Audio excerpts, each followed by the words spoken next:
You're listening to Slutty Society, a podcast exploring sex, sexuality, and all things in between.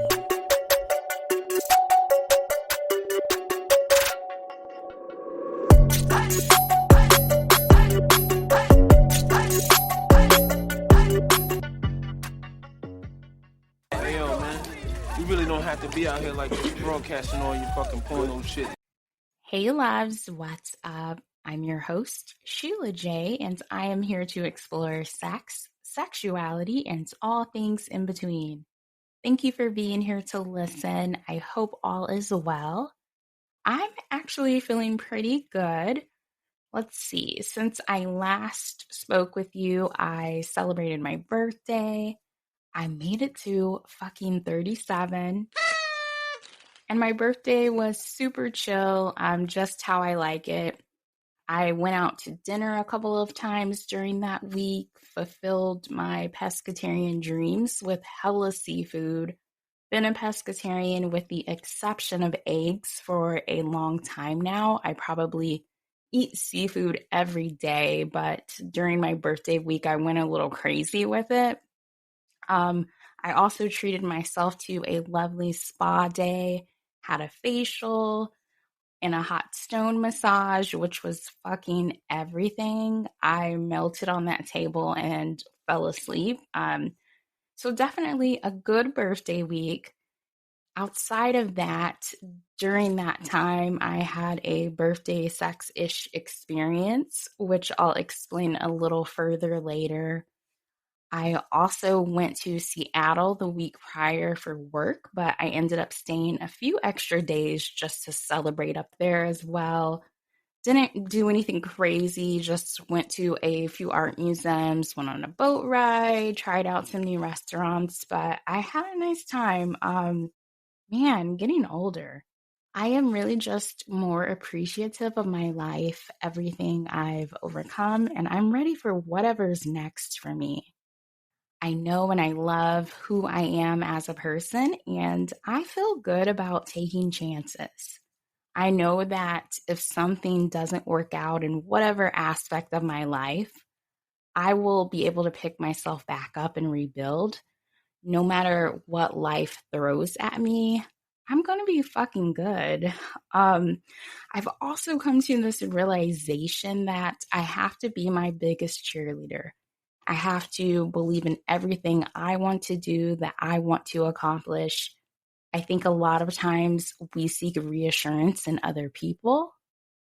But if other people don't have those same aspirations that you do for themselves, a lot of times they aren't going to see certain things for you. Which is okay, that's fine. Everyone isn't going to see life through the same lens. So at 37, I now understand that if there is something I want to do, if there's something I believe in for myself, I just need to fucking do it. Fuck anyone else's thoughts or opinions. I don't know, loves. Some people get so stressed about getting older, and I think that has to do with different pressure from society or different pressure society places on us. But I feel like I've grown into this fucking badass woman now, and I'm really enjoying it. Now, I also want to add that this was my first birthday as an adult that didn't involve alcohol to some aspect. I've had some listeners reach out and ask me how being sober is going, what changes am I seeing, and honestly, it's been pretty good. I don't want to make this a anti-drinking podcast or to be on every episode telling people why they shouldn't drink, but I do share my life on here, and being sober is a part of that now. There will be times that I talk about it. I don't hold judgment for people who drink. That's your individual choice, right? And my choice shouldn't affect you. Neither should me sharing my experience. But since I stopped drinking, I've been around people who drink. I've sat at bars or restaurants around alcohol with no urge to have any. I'm really unbothered. I've been sitting pretty with my mocktail or sparkling water. Physically, I'd say I have more energy during the day. My sleep is great. I am getting the best fucking rest. Now, I think I said this before, but I was drinking mainly wine and champagne before I quit. And since I've stopped, I haven't had any issues with headaches, which was something I was getting quite a bit from 1 or 2 glasses of wine. And I was also getting a lot of headaches when I wasn't even drinking, which have pretty much disappeared. The difference mentally has been substantial, but I also have less anxiety. And something else I want to highlight is sex is even better. So, this is the first time I've only had sober sex and not sex after a few glasses of wine or sex after going out or sex after drinking in general. Every time I fuck, I am fully vulnerable. There's nothing masking or altering how I feel or think. I'm completely present. And there's this almost undescribable power I found in that from only having sober sex. So, overall, I know permanently eliminating alcohol from my life was the best choice for me. I'm really focusing on what I love and I'm making more conscious decisions on who I give my time to. I don't believe that in society we are taught to say no enough. A lot of times we compromise, we say yes to people we shouldn't, we put ourselves in settings that drain our energy. I think when I was drinking alcohol, I said yes to going to a lot of events and gatherings that deep down didn't really interest me. It was an attempt at being social. And now in the present, without alcohol, I'm drawn more to activities that match my energy, that feed my spirit. I just feel way more self aware. But thank you to the individuals who reached out asking how it was going. All right, I want to move on to a couple of podcast updates. First, I reached the 1 year anniversary of my podcast in April. It has been over a year now since I've uploaded my first episode. Time has definitely gone fast. It honestly seems like I'm just getting started. I appreciate all of the people that take the time to listen to me, to entertain my foolishness at times. I know I can say some pretty wild shit. Additionally, I want to let you know my life is a fucking circus. I am juggling a lot of shit right now, so I am going to commit to a new episode on a monthly basis. If I happen to be able to do more, then I will. I really want to get to a place where I can do more, but for now, my plate is full and the food on it is dropping to the motherfucking floor. So, yeah, a monthly episode for sure. And hopefully, there will be times where I can sprinkle in some additional episodes here and there. Okay, what else? I feel like there was something else I wanted to say. Oh, yeah. I made the decision to deactivate my podcast Instagram. I haven't had the energy to build an entirely new Instagram for the podcast. Maybe it'll make sense in the future and I'll reactivate it. I will say my Instagram use is pretty random. I'm making a attempt to be more active, but just know I can disappear for months. I'm just not a big social media person. I just feel like we need to explore life more outside of the internet. I don't think I'll ever get to a space where I'm just all about my Instagram. I honestly don't really give a fuck. But however, if you want to see nerd shit, some nature, some travel, art, selfies here and there, you can follow me at beautiful_Martian. Both words spelled exactly as they are in the dictionary, which makes me think about this guy I used to date in my 20s, or I used to fuck in my 20s, who would call my Instagram handle Beautiful Martini. And I would always correct him. Not sure how he was reading Martini for Martian, but I hope he's all right out there in the world these days. Okay, last thing before I get into the episode, I have to share something I recently enjoyed watching. The new Fallout series on Prime Video, which is based off of the video game. I binged it in 2 days.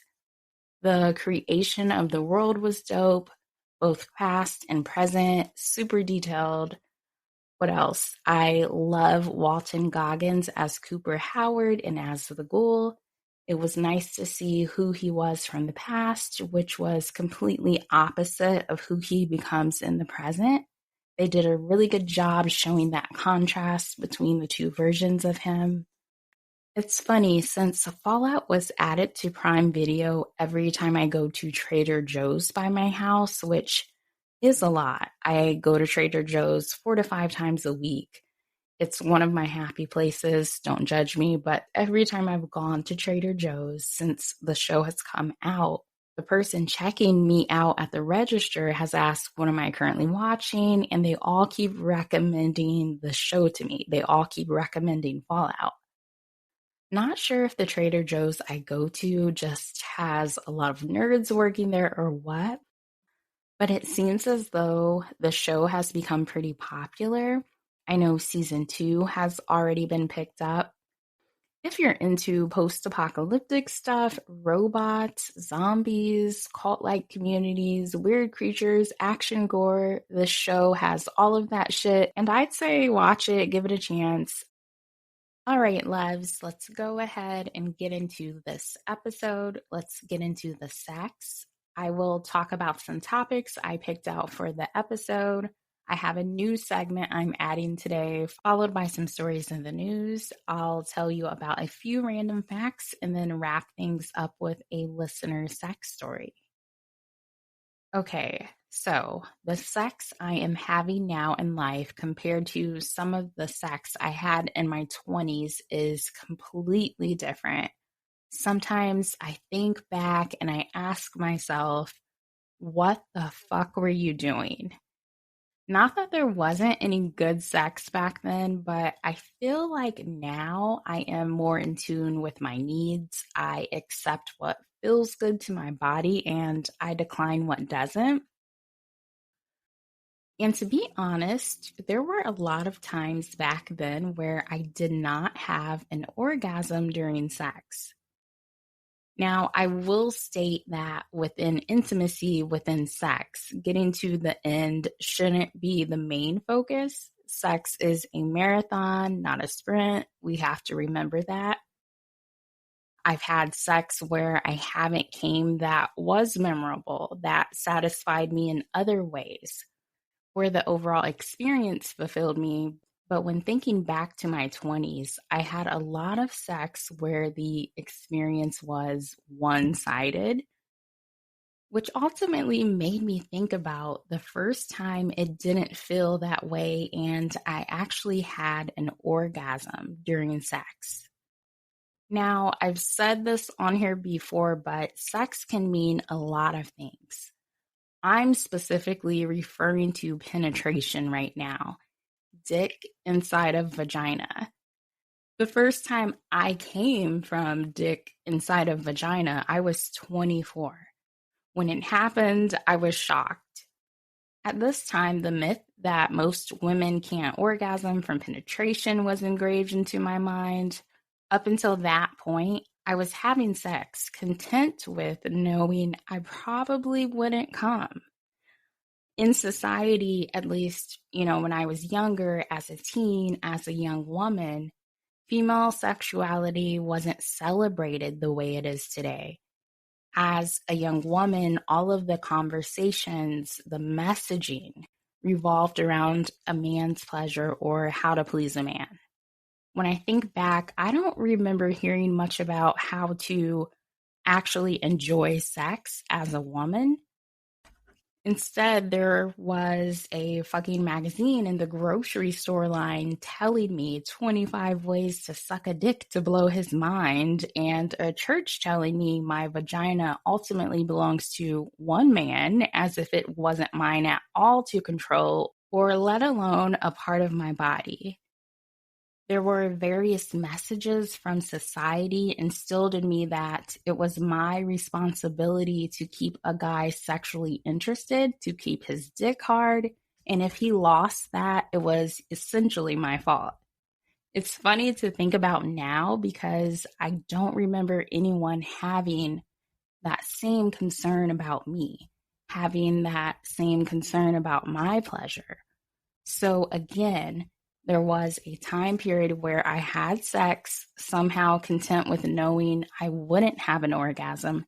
And I also fell into a bad habit.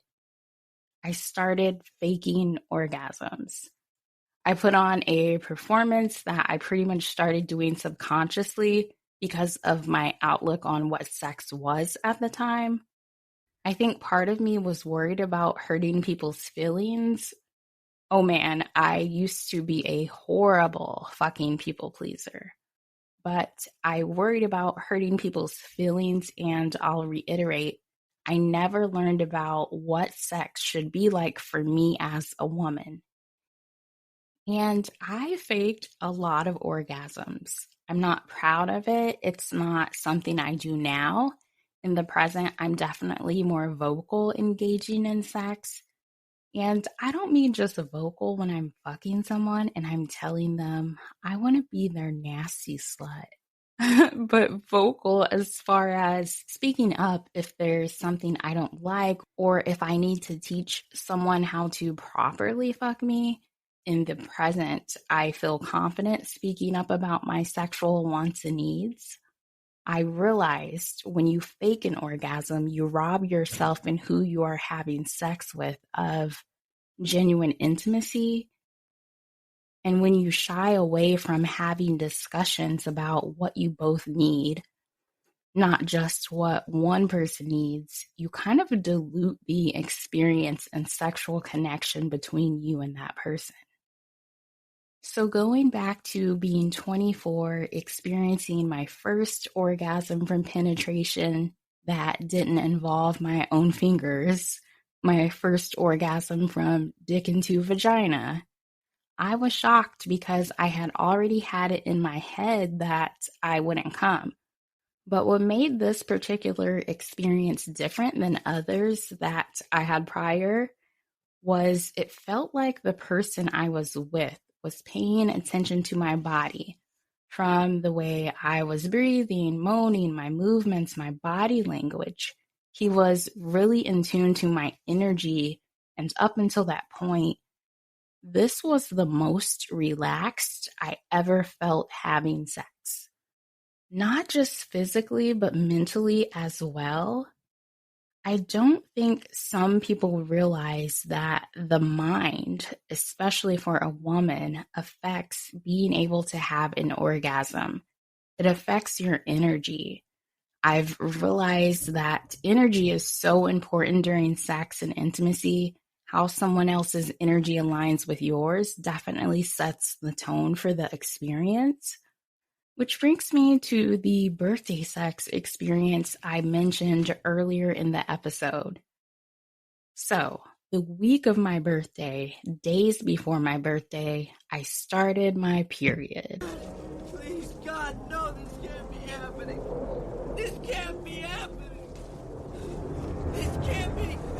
A few days after I start my period, it appears to be gone.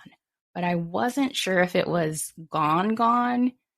It was at that stage where this could be the end of it, but it also could be hiding out to pop back up like, surprise, bitch, I am not finished with you.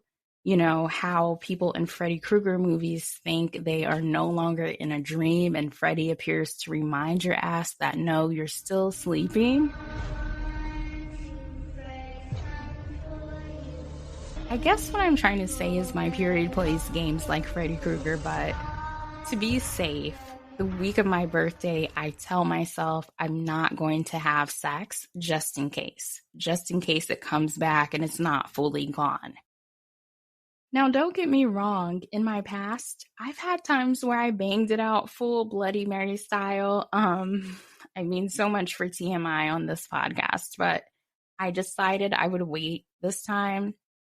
So on one of the days during my birthday week, Engineer Bay takes me to dinner. We hung out later that night. We're in the bedroom and he says, take off all of your clothes. Mind you, I had told his ass I wouldn't be fucking, wasn't sure if my period was gone for sure, blah, blah, blah. And I'm thinking, this dude is trying to fuck me in this moment. So I reiterate it again. I am not having sex because I'm not sure if my period is fully gone. He assures me he isn't going to try to have sex with me, to trust him, that he just wants to make me feel good for my birthday and give me a massage. All right, cool. I love massages. Great. I strip down to my panties. He pulls out some massage oil, that kind that gets warm against your skin when you start to rub it in. And let me tell you, this massage he gives me is the most sensual, intimate massage a person has ever given me. He literally touched every part of my body except my vagina. From my fingertips, wrists, arms, shoulders, ears, neck, back, spine, my fucking clavicle, chest, stomach, hips, inner thigh, ass, legs, etc. He touched everywhere. Man, I could just feel his energy go through me. It was wild. It was intense. The massage was so good, beyond thoughtful, that I came. I had an orgasm and he didn't even touch my pussy. That's why I referred to this as a birthday sex-ish experience. And I never had that happen before. Someone massaging me that intensely that it was so arousing to the point where I came.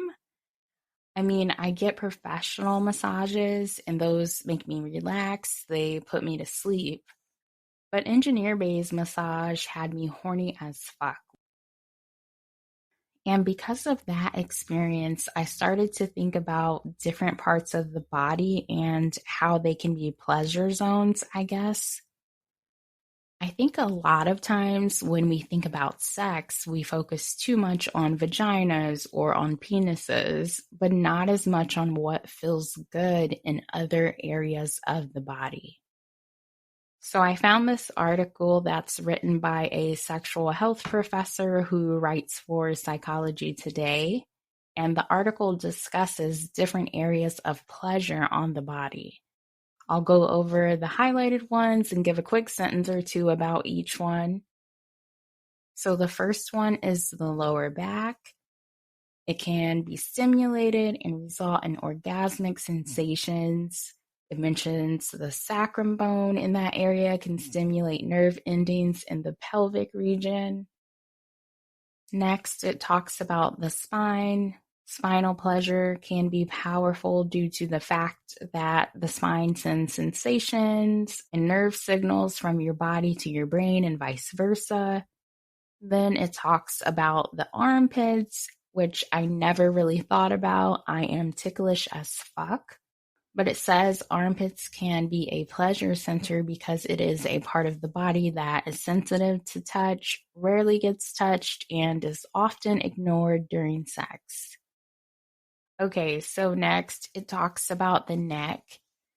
For the neck, it acts as a hot spot because it's extremely sensitive, full of blood vessels, and is associated with vulnerability. Hey, the neck is my spot. I love some neck action. Just don't give me a fucking hickey. Then we have the feet. I'll tell you, I am not big on people touching on my feet. I know some people are into that. Have you ever been with a foot dude? Ooh, let me get in them toes. Like, sir. I mean, I let them suck it, but I judge the whole time. That's all I'm saying. It's just not my thing, but the article says there are 7,000 nerve endings in feet, which apparently allows some people to achieve an orgasm through foot stimulation. Okay, the ears are on this list. One ear has over 3 times the amount of nerve endings compared to the feet. So one ear has 25,000 nerve endings. This area is connected to the vagus nerve, which travels from the skull downward through the heart, nipples, and genitals. All right, then we have the cheeks. They respond well to touch and are really sensitive. Following them are the wrist, specifically the inner wrist, which can send shivers up your spine. Then we have the belly. Focusing around the region of the belly button can stimulate pleasure. Moving on to the scalp, which is listed on here as one of the body's main pleasure centers. The article discusses rubbing the scalp, running your fingers through it, and hair pulling. Last, the hands are highlighted, palm massages are mentioned, and hands signal connection. All very interesting. Okay, loves, I want to switch gears a bit. I recently did something that I've needed to do for some time now. I went through my sex toy / sex item collection. I dumped it out on my bed one day and I was like, oh shit, I forgot I had these nipple clamps in a translucid purple dildo I've never used. I'm more of a vibrator type of chick. I enjoy buzzing one out. But one night I was bored, I was shopping online and I thought to myself, let me try out a reasonably sized dildo. I think I thought about using it one time, but I usually do my masturbating first thing in the morning or right before bed, right before I'm going to pass out. So shoving a dildo inside of me and out and in and out and in and out, it just seems like a lot of work. I just want to press a button, hold it in place, and enjoy, I guess. But I had a lot of stuff in my collection that I purchased anticipating using with someone else, with people who are no longer in my life. So those things had to go. And it sucks because all of that stuff was brand new. Random thought, wouldn't it be crazy if there was some kind of sex toy Goodwill you can donate to? Seriously, some of that shit is expensive as fuck. But I'm sure there'd be some nasty person ruining it, donating their used anal beads or something. Just fucking unsanitary. Man, sex toy Goodwill. I don't know what the fuck's wrong with me. But something I realized when going through my collection is that I really want to be spanked. I had a paddle, 2 different leather like whips, floggers, I think is the correct term. And this other thing, I have no clue what it's called, but it's definitely a spanking item. Actually, you know what? I want to look it up. Okay, let's see. It looks like it's a tickler on one end and it has feathers, and then the other side is for spanking. So it is something for spanking. But yeah, see, I don't even know what the fuck I'm buying sometimes. I'm just like, shit, this looks fun, and I order it. All right. I like my listeners' input, which leads me to my question for this episode. Each episode, I'm going to present a question, hoping for your feedback to review on a later episode. For this episode, the question is, what kind of sex toy or item do you suggest I try and why? You can email me at sluttysocietypodcast@gmail.com. If you have Spotify, you can reply to this question there. However you want to reach out. What kind of sex toy or item do you suggest I try and why? Give me some details on it. What I would like to see happen is you guys give me some suggestions. I'll try them out and then report back if I liked it, if I didn't. But yeah, give me some suggestions. Okay, so I'm excited because I have a new segment to introduce. I actually was inspired by a friend who on a few occasions has sent me a random sex term, which gave me the idea for what you're about to hear next. Yo, turn my beat up. Okay.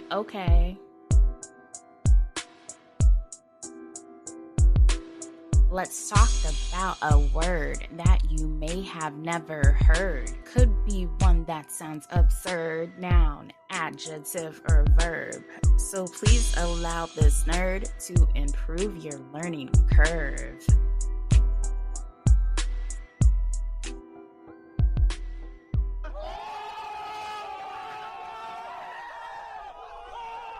You know, I had to make an intro for this. I put that together in probably less than 10 minutes. I know I'm fucking nuts, but today's sex term is shrimping, a word I received from my friend. Now, shrimping is not to be confused with deep sea shrimping, a sex term that means something completely different and something that is wild that I'm not covering today. But just plain shrimping is to suck someone's toes for sexual gratification. Have you ever been with a foot dude? Ooh, let me get in them toes. Like, sir. I mean, I let them suck it, but I judge the whole time. Is all I'm saying. Just had to play that clip again. It only made sense. Now, if you have a sex term you'd like me to share, send it to me. You know I'm all about learning. All right, let's go ahead and move on. Let's get into In the Media. We interrupt this broadcast to bring you some breaking news. In the Media is where I find an article, news report, or story related to sex and or sexuality. The first story I have is Fredericktown veterinarian is charged with having sex with an animal and 2 counts of domestic violence. A Fredericktown veterinarian is charged with having sex with an animal and 2 counts of domestic violence against people after a March 31st incident at the family's farm on Knox Lake Road. Dr. Phillips R. Diltz, 66, entered not guilty pleas in Mount Vernon Municipal Court to the misdemeanor charges, which included allegations he had sexual conduct with a Shetland pony and later injured his wife, Brenda, 60, and his daughter, Hannah, 24. During a phone interview late Thursday afternoon, Diltz said that the allegations regarding the horse made by his wife and daughter are not true and are the result of a divorce he and his wife are going through. It never happened, he said. I will be exonerated. It just will take some time. After spending Sunday night in the Knox County Jail, Diltz was released on a $75 bond after his arraignment on Monday pending future court appearances. The 2 women obtained temporary protection orders against Diltz from the court. Law enforcement officials went to the farm at 18436 Knox Lake Road outside of Fredericktown on Easter evening at 8:09, responding to a 911 call made by Hannah Diltz. She advised dispatchers her father had been caught having sex with the horse, had access to guns, and was threatening to shoot himself and others.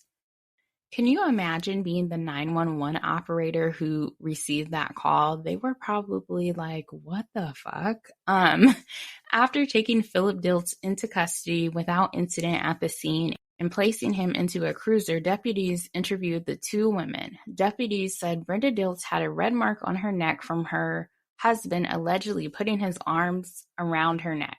Hannah Diltz had scrapes on her hand after reportedly trying to stop her father from assaulting her mother.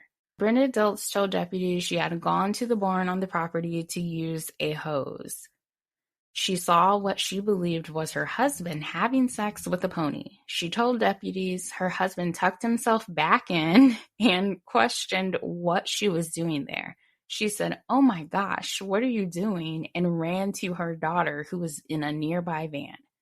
Philip Diltz then allegedly told his wife his life was over and that he was going to shoot himself. A disagreement allegedly became physical when the 2 women tried to prevent him from going into the house and down to the basement where firearms were located, according to the statements provided to deputies. Look, I think this was an honest mistake. They said he had been drinking. He might have been listening to music and probably misunderstood some lyrics to a song.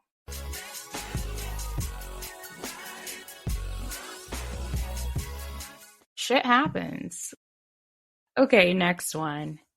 We have some new developments to get to here at 5 o'clock. People who live next to an adult business say they're very grateful the city is trying to shut them down.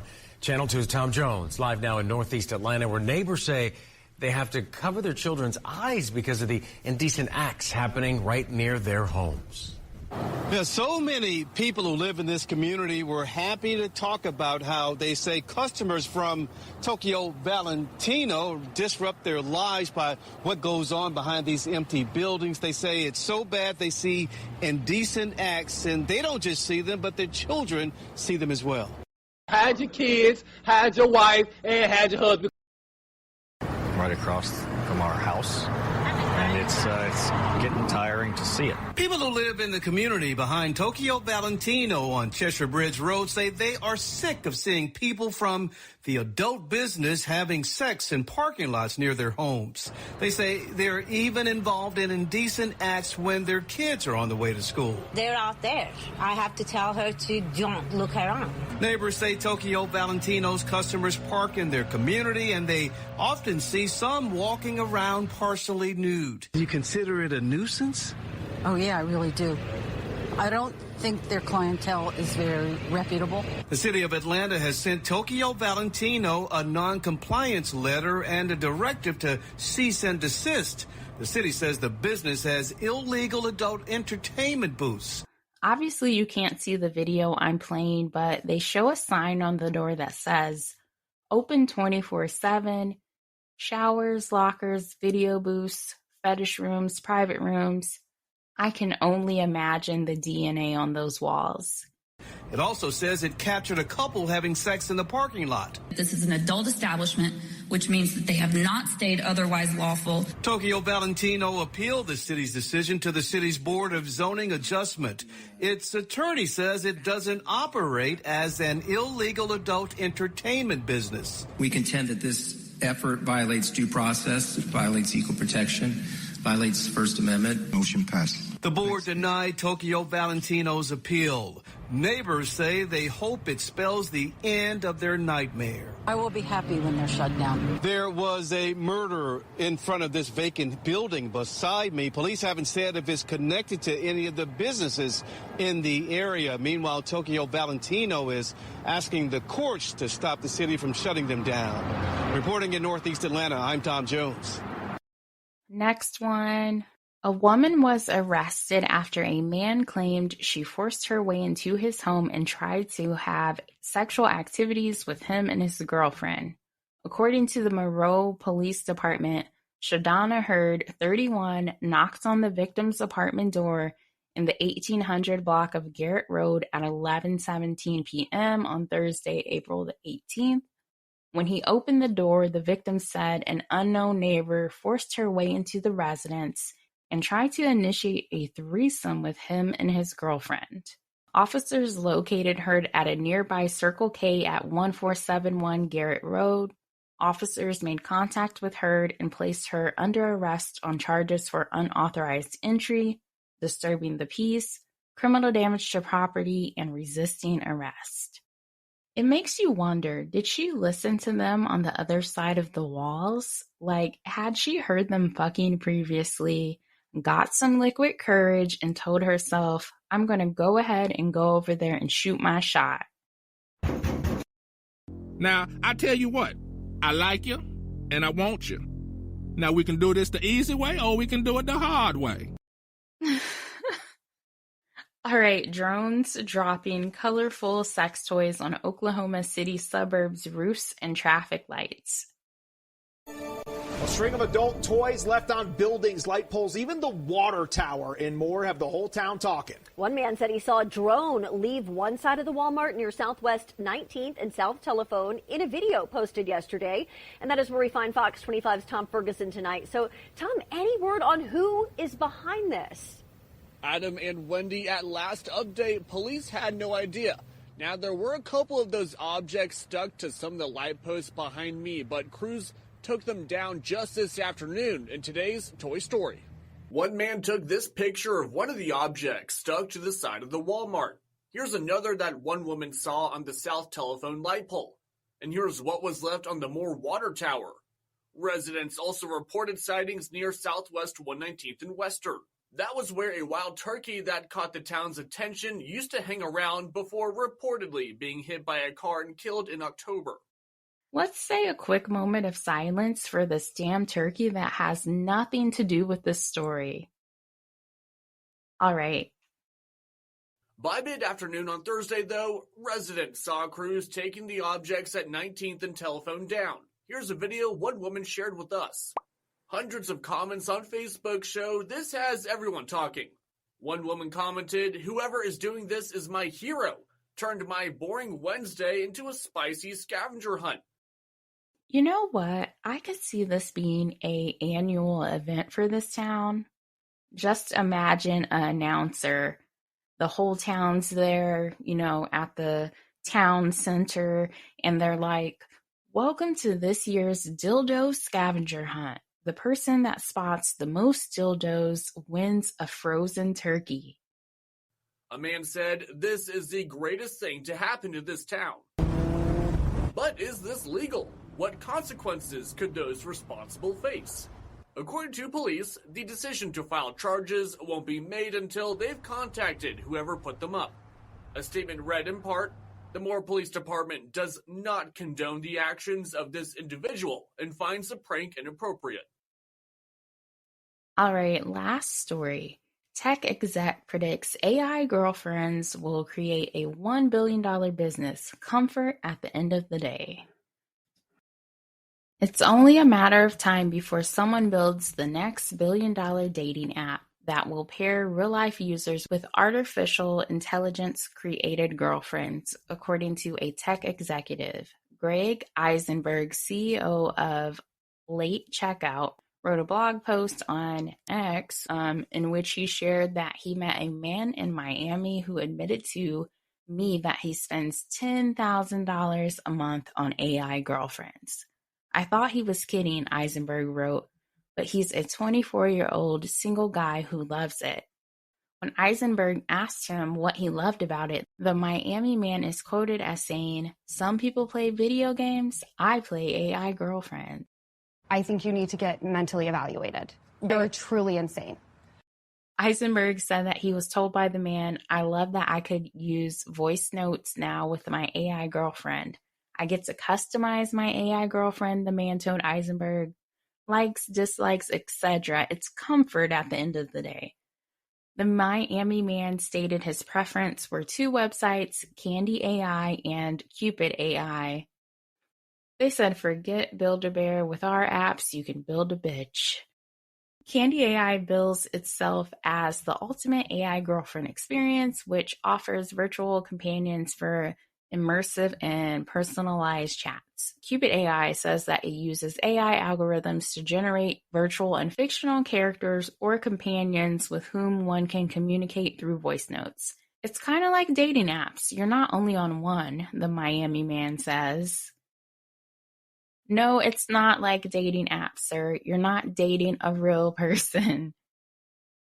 Eisenberg said he was left speechless by the encounter and predicted that someone would build the AI version of Match Group and make $1 billion plus.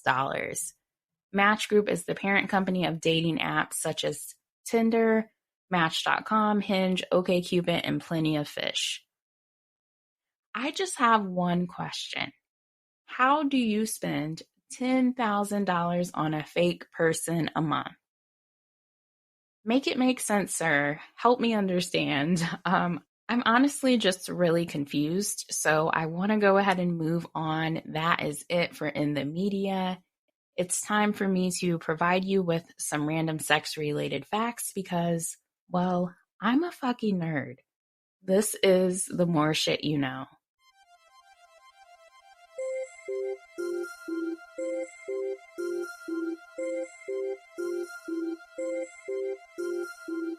So I have a few facts about orgasms for you. Number 1, although the time it takes to reach orgasm can vary from person to person, the average man requires between 2 to 10 minutes, whereas a woman needs around 20 minutes of stimulation to reach climax. Patience, my friend. Patience.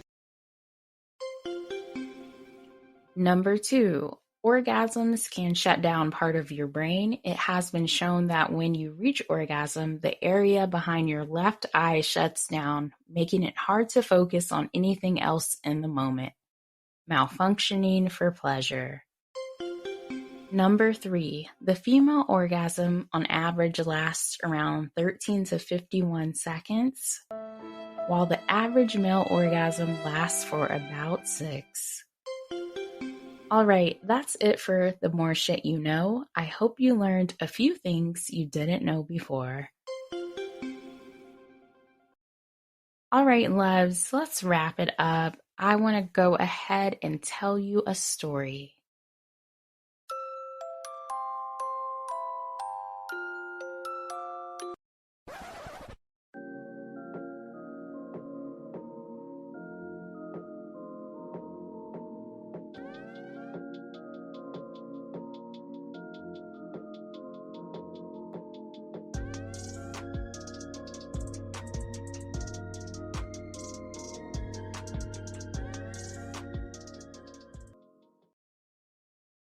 This story comes from an anonymous listener who is calling their story Ring Toss. I went on vacation with a woman I was in a long-distance relationship with. We hadn't seen each other for a minute, so on our trip, we spent a lot of time in our room fucking. We had a lot of sex. We fucked on the bed. We fucked on the floor, we fucked in the shower, we fucked on the room balcony, and even one night we fucked at the beach. One of the days during the vacation, we were having sex in the room. I was standing and holding her up while we fucked. We both came. To my surprise, when I pulled my dick out of her, there was a ring-like object around it. I pulled it off, held it up, and she told me it was her NuvaRing birth control. I'm guessing it fell out because we were having a lot of sex, or maybe she did not have it placed inside correctly. We both laughed as I threw it across the room. Coincidentally, when I flung it, it landed around the doorknob. Okay, loves, that's a wrap. If you have feedback, questions, sex stories, my contact info can be found in the episode details on whatever platform you're listening from. Thank you for listening. Bye, loves.